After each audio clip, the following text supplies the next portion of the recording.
J'ai reçu une question d'une jeune femme dont la mère essaie constamment de monter son petit ami contre elle, le couvre de compliments tout en l'insultant et va jusqu'à l'humilier devant lui. Quand ma mère complimente mon petit ami, me rabaisse devant lui et fait des remarques qui donnent l'impression qu'elle se met en compétition avec moi, est-ce que j'interprète mal la situation? Le plus inquiétant, c'est que, tout en l'insultant et en la rabaissant, sa mère complimente sans cesse son petit ami et lui dit qu'il finira par la quitter. J'ai 20 ans et je suis en couple avec un garçon de 22 ans. Je vis chez ma mère, qui a 50 ans. Depuis quelque temps, je suis mal à l'aise avec sa façon de se comporter quand nous sommes toutes les deux avec mon petit ami. Elle essaie souvent de l'amener à être d'accord avec elle, même quand elle ment, et elle finit par me faire passer pour quelqu'un qui exagère ou qui n'est pas raisonnable. Par exemple, hier, mon petit ami est venu déjeuner chez moi. Je voulais préparer quelque chose de simple pour nous, mais ma mère a insisté pour commander à manger. Elle lui a commandé un plat très cher, alors qu'aucun de nous ne le lui avait demandé. Quand la nourriture est arrivée, elle a commencé à dire que la portion était beaucoup trop petite et que l'application indiquait qu'elle était prévue pour 4 personnes. Je lui ai demandé de me le montrer et je me suis rendu compte que ce n'était pas vrai. C'était une portion normale pour 1 ou 2 personnes. Ensuite, elle a affirmé que la nourriture ne ressemblait pas aux photos et elle a essayé d'en convaincre mon petit ami.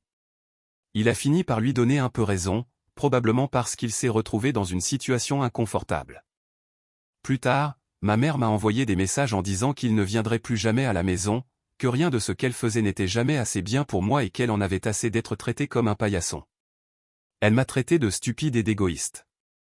Elle a aussi dit qu'elle avait déjà dépensé beaucoup d'argent pour nous, alors que c'est toujours elle qui insiste pour payer les repas et organiser des sorties. Tout en m'insultant, elle complimentait mon petit ami et disait qu'il finirait par me quitter. Énervé, je lui ai répondu qu'elle n'avait qu'à se trouver un petit ami à complimenter et à laisser le mien tranquille. Il y a aussi d'autres remarques étranges. Quand ma mère a mis fin à une relation, elle a dit à son ex-petit ami qu'il n'arriverait jamais à la cheville de mon petit ami. Elle insiste aussi sur le fait que je serais complètement détruite s'il me quittait. Dans une autre relation, elle est même allée jusqu'à accuser un autre de ses petits amis d'avoir plus de sentiments pour moi que pour elle. Elle critique également ma façon de dépenser mon argent et me traite de radine devant lui, alors qu'elle a elle-même un problème avec les jeux d'argent. Je fais attention à l'argent que je dépense pour moi, mais pas à celui que je dépense pour mon petit ami.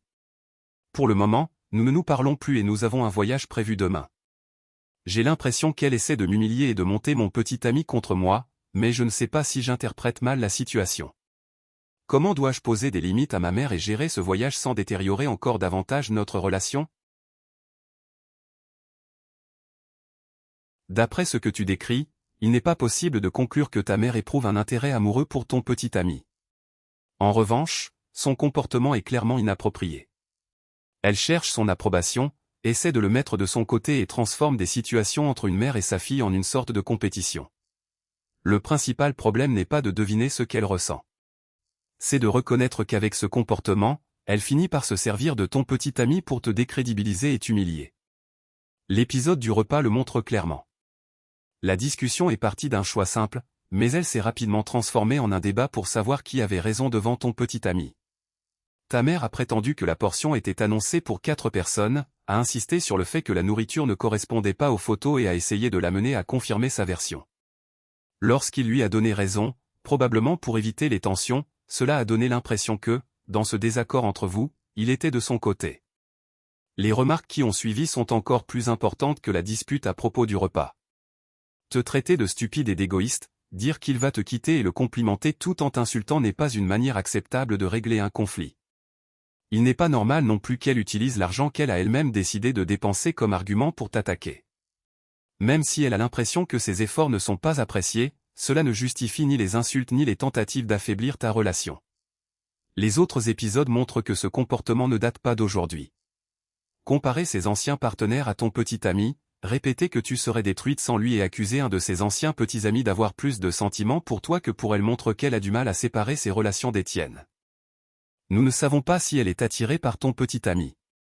En revanche, nous savons qu'elle semble accorder trop d'importance à l'attention et à l'approbation des hommes présents dans vos vies. Lorsqu'elle recherche cette approbation à tes dépens, son comportement cesse d'être simplement étrange et commence à te nuire directement. Ton petit ami doit également comprendre la position dans laquelle on essaie de le placer. Il n'a pas besoin de se disputer avec ta mère, de se montrer agressif ou de défendre chaque détail. Mais il doit éviter de confirmer des choses qu'il sait fausses simplement pour mettre fin au malaise.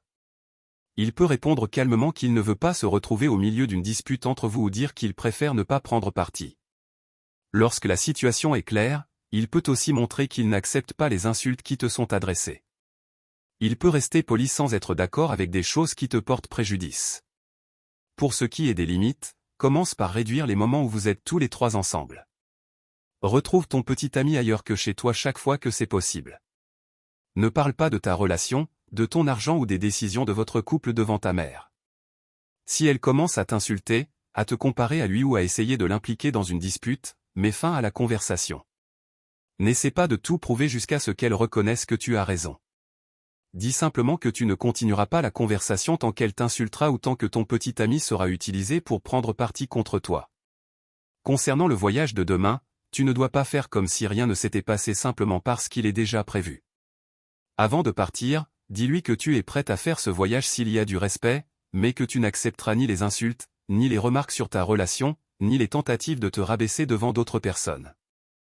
Si elle réagit par de nouvelles insultes, des menaces ou des accusations, le mieux est de renoncer au voyage.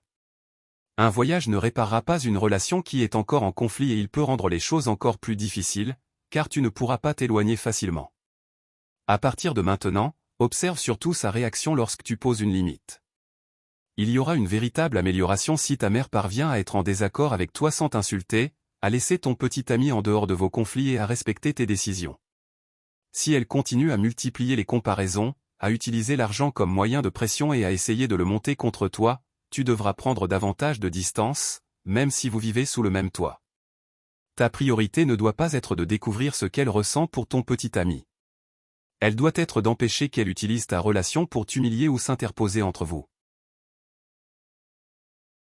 Les personnes qui ont déjà vécu une situation similaire peuvent partager leur expérience ou donner un autre conseil qui pourrait t'aider à poser ces limites sans aggraver le conflit.